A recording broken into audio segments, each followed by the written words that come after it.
Hi అండి, అందరూ బాగుండాలని కోరుకుంటూ ఇకపై నో మోర్ H1B ప్రోగ్రామ్. ఇకపై H1B వీసాలను ఇష్యూ చెయ్యరు. ఇది నిజమైతే కనుక ఇండియన్స్కి బిగ్గెస్ట్ బ్యాడ్ న్యూస్ అయ్యే అవకాశం ఉంది. అదేమిటో చెప్పే ముందు ఒక చిన్న రిక్వెస్ట్ అండి, మీరు ఈ వీడియో చూస్తుంటే కనుక దయచేసి ఒక లైక్ చేయండి, షేర్ చేయండి, తప్పకుండా సబ్స్క్రైబ్ అయితే చేసుకోండి. అలాగే హైప్ చేయడం, లైక్ చేయడం మాత్రం మర్చిపోకండి. జనవరి 2, 2026న రిపబ్లికన్ పార్టీకి చెందిన ఒక లేడీ హౌస్లో ఒక బిల్లును అయితే ప్రవేశపెట్టడం జరిగిందండి.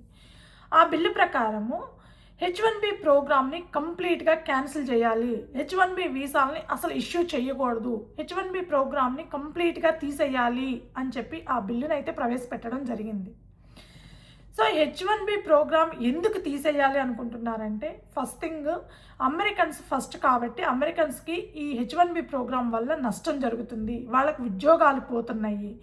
రెండవది, కంపెనీలు తక్కువ జీతానికి వచ్చి పనిచేస్తారు అనే ఉద్దేశంతో ఫారిన్ వర్కర్స్ని H1B వీసా ప్రోగ్రామ్ ద్వారా అమెరికాకి తీసుకొస్తున్నారు.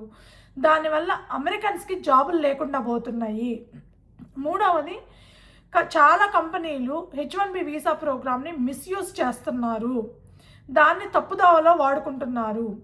నాలుగవది, H1B ప్రోగ్రామ్ ద్వారా ఎవరైతే ఇక్కడికి ఇమిగ్రేషన్ ద్వారా వస్తున్నారో లీగల్గా వచ్చినప్పటికీ కూడా వాళ్ళు అమెరికాలోనే సెటిల్ అయిపోతున్నారు, తద్వారా అమెరికన్ సిటిజన్షిప్ పొందుతున్నారు. ఇది ఇమిగ్రేషన్ని ఎంకరేజ్ చేయడం అవుతుంది. అమెరికన్స్ ఫస్ట్ అనే నినాదంతో ఏదైతే రిపబ్లికన్ పార్టీ ముందుకొచ్చిందో అది ముందుకు తీసుకువెళ్ళాలి అని అంటే H1B ప్రోగ్రామ్ని కంప్లీట్గా క్యాన్సిల్ చేయాలి, H1B ప్రోగ్రామ్ మీద ఎవ్వరూ అమెరికాకి రాకూడదు అనే ఉద్దేశంతో ఈ బిల్లును అయితే ప్రవేశపెట్టడం జరిగింది.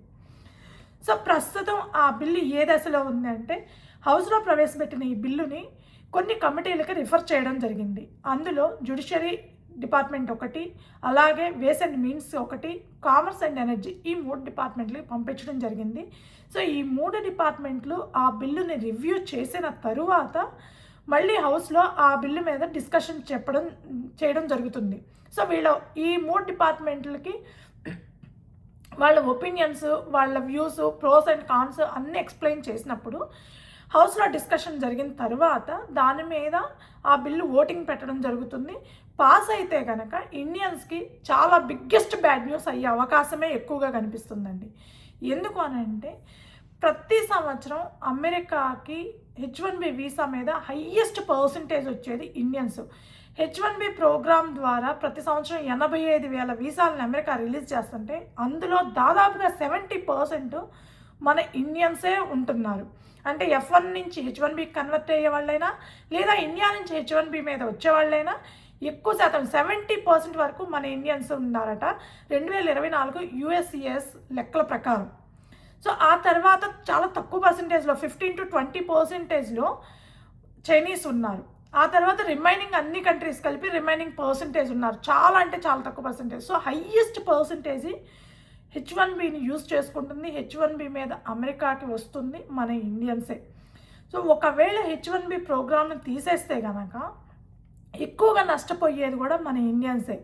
ఎందుకు అని అంటే, H1B ప్రోగ్రామ్ మీద ఎవరైతే ఇండియా నుంచి అమెరికాకి రావాలి అనుకుంటున్నారో వాళ్ళు రాలేరు, వాళ్ళ ఆశలు అడియాసలు అయిపోతాయి. ఎవరైతే F1 మీద అమెరికాకి వస్తున్నారో వాళ్ళ ఆశలు కూడా అడియాసలు అవుతాయి. ఎవరైతే H1B మీద అమెరికాలో ఉంటున్నారో, F1 మీద అమెరికాలో ఉంటున్నారో వాళ్ళకు కూడా నష్టం జరిగే అవకాశమే ఎక్కువగా ఉంటుంది. ఎందుకంటే H1B ప్రోగ్రామే తీసేశారు అని అంటే ఇండియా నుంచి ఎవరు H1B ప్రోగ్రామ్ మీద రాలేరు. ఇక్కడుండే వాళ్ళకి H1B ప్రోగ్రామ్ లేనప్పుడు H1B వీసా అనేది ఎట్లా కంటిన్యూ అవుతుంది? దాన్ని ఖచ్చితంగా క్యాన్సిల్ చేసి ఆ ఎక్స్టెన్షన్స్ అనేది ఆపేయడం జరుగుతుంది. సో ఇక్కడ ఉన్న వాళ్ళు తిరిగి ఇండియాకి వెళ్ళే అవకాశమే ఉంటుంది. అలాగే ఎవరైతే F1 మీద అమెరికాలో ఉంటున్నారో లేదా అమెరికాకి రావాలనుకుంటున్నారో వాళ్ళ మెయిన్ ఉద్దేశం ఏంటి? చదువుకొని ఆ తర్వాత కెరియర్ని జాబ్ తెచ్చుకొని అమెరికాలోని కెరియర్ని బిల్డ్ చేసుకొని అమెరికాలో సెటిల్ అవ్వాలి అనేది వాళ్ళ అల్టిమేట్ టార్గెట్ అవుతుంది. అలాంటప్పుడు F1 వాళ్ళకి ఉన్న ఒకే ఒక్క దారి, వాళ్ళు ఇక్కడ సెటిల్ అవ్వాలంటే చదువు అయిపోయిన తర్వాత H1B మీద కంపల్సరీ వాళ్ళు మూవ్ అవ్వాల్సి ఉంటుంది.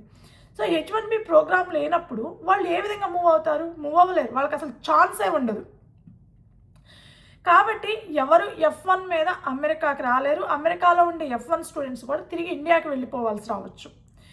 L1 వీసా లాంటి వర్క్ వీసా మీద వచ్చినా అది ఇంటర్నల్ కంపెనీ ట్రాన్స్ఫర్ ద్వారా రావడం, అది కూడా ఏదో 5 సంవత్సరాలు 10 సంవత్సరాలు ఎక్స్పీరియన్స్ ఉన్న వాళ్ళు కాదు, మినిమం మేనేజర్ లెవెల్ పొజిషన్ ఉన్న వాళ్ళకి మాత్రమే L1 వీసా అనేది ఆఫర్ చేయడం జరుగుతుంది కంపెనీ.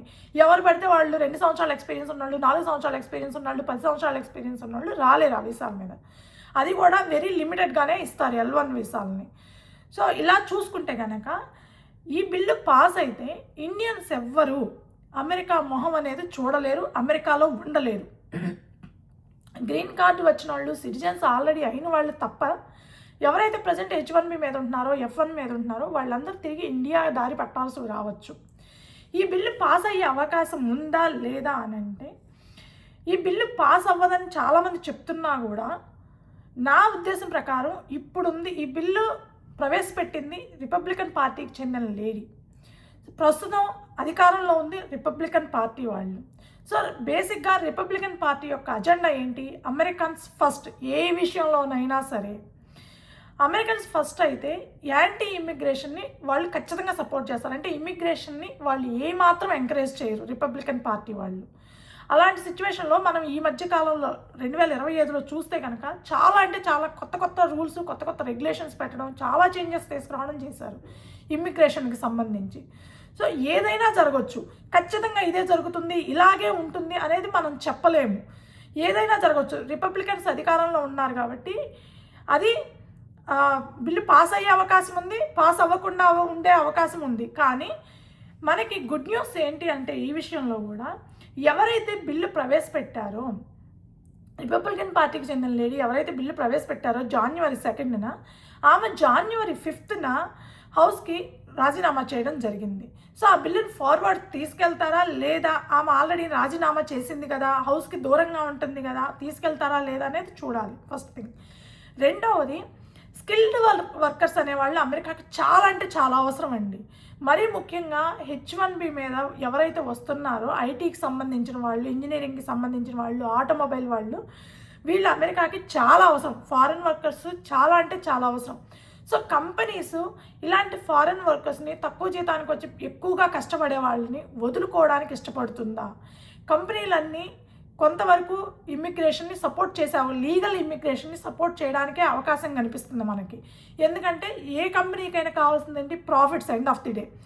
ఆ ప్రాఫిట్స్ ఎక్కువగా రావాలి అని అంటే కనుక తక్కువ జీతానికి ఎక్కువగా పనిచేసే వాళ్ళు వాళ్ళకి అవసరం. కాబట్టి కంపెనీలన్నీ దీన్ని పెద్దగా సపోర్ట్ చేయకపోవచ్చు.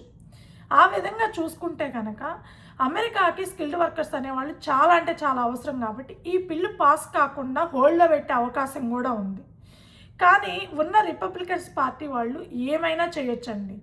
వాళ్ళు యాంటీ ఇమిగ్రేషన్కి ఎక్కువగా సపోర్ట్ చేస్తారు కాబట్టి ఈ బిల్లు పాస్ అయినా కూడా మనం ఆశ్చర్యపోవక్కర్లా. కానీ ఒకవేళ పాస్ అయ్యింది అంటే మాత్రం ఇండియన్స్ అందరికీ ఇది బిగ్గెస్ట్ బ్యాడ్ న్యూస్ అయ్యే అవకాశం ఎక్కువగా ఉంది. మనం ఇక అమెరికా చూడటం కానీ, అమెరికాలో ఉండటం కానీ జరగని పని అయ్యే అవకాశం ఉంటుందన్నమాట. ఎన్నో సంవత్సరాల నుంచి ఇక్కడ ఐటీ జాబులు చేసుకుంటా గ్రీన్ కార్డు రాకుండా ఉండే వాళ్ళకి బిగ్గెస్ట్ డిసడ్వాంటేజ్ అయ్యే అవకాశం ఉంది. ఎవరైతే అమెరికాకి రావాలి, అమెరికాలో కెరియర్ బిల్డ్ చేసుకోవాలి, జాబ్ చేయాలి, కొంత డబ్బు సంపాదించుకోవాలనుకునే వాళ్ళకి వాళ్ళ ఆశలు అడియాసలు అయ్యే అవకాశమే ఉంది. కాకపోతే ఈ బిల్లు పాస్ అవ్వడం అనేది నాకు తెలిసినంత వరకు 90% జరగదండి. కానీ ఆ 10% అయితే ఛాన్సెస్ ఉన్నాయనే నాకు అర్థమవుతుంది. ఎందుకంటే ఇక్కడ ఉన్న సిచ్యువేషన్స్ని బట్టి చూస్తే కనుక ఆ బిల్లు పాస్ అయినా కూడా మనం ఆశ్చర్యపోవాల్సిన అవసరం లేదనమాట. సో ఒకవేళ ఈ H1B ప్రోగ్రామ్ని కంప్లీట్గా క్యాన్సిల్ చెయ్యాలి అనేది పాస్ అయితే కనుక ఇది ఇండియన్స్కి నిజంగానే చాలా అంటే చాలా బ్యాడ్ న్యూస్ అని నా ఒపీనియన్. సో ఈ బిల్లు పాస్ అవ్వకూడదనే నేనైతే కోరుకుంటున్నాను. సో ఈ వీడియో మీకు నచ్చుంటే కనుక దయచేసి ఒక లైక్ చేయండి, షేర్ చేయండి, తప్పకుండా సబ్స్క్రైబ్ అయితే చేసుకోండి. Thank you.